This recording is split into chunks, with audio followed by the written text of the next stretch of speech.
शाम का समय था। सनशाइन नगर के पार्क में भारत और वीर खुशी खुशी खेल रहे थे। कभी फुटबॉल, कभी दौड़ और कभी हंसते हंसते गिर जाना।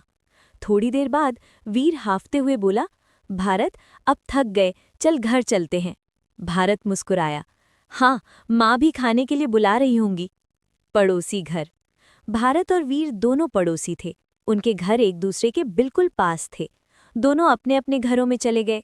घर का माहौल।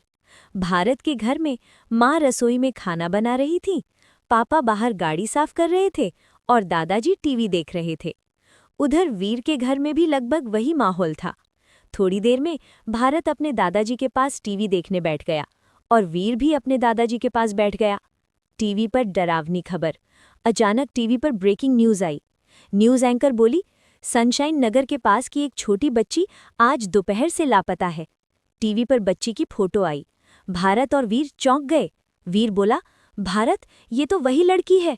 भारत की आंखें खुली की खुली रह गईं। हाँ वीर, यही तो है जिसकी खोई हुई बिल्ली हमने ढूंढी थी। चिंता और फैसला।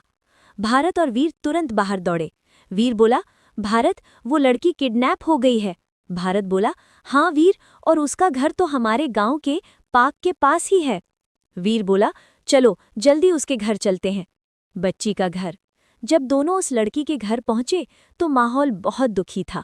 लड़की की माँ रो रही थी, पापा चुपचाप सिर झुकाए बैठे थे। घर के बाहर पुलिस की गाड़ियां खड़ी थीं। पूरा गांव उस बच्ची को ढूंढ रहा था। जरूरी सवाल। भारत हिम्मत करके बोला, आंटी, प्रिया आखिरी बार कहाँ जाने की बात कहकर गई थी? माँ रोते रोते बोली, उसने कहा था, मैं अपनी बिल्ली के साथ साइकिल से स्ट्रॉबेरी के खेत में फल तोड़ने जा रही हूँ। भारत अचानक गंभीर हो गया। उसने वीर की तरफ देखा और बोला, वीर, अब मुझे सब समझ आ गया है। वीर बोला, क्या?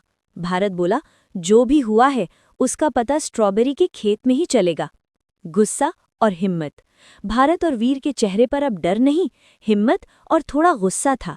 वीर ने मुट्ठी बांधकर कहा, चलो भारत, आज हम प्रिया को ढूंढ कर रहेंगे।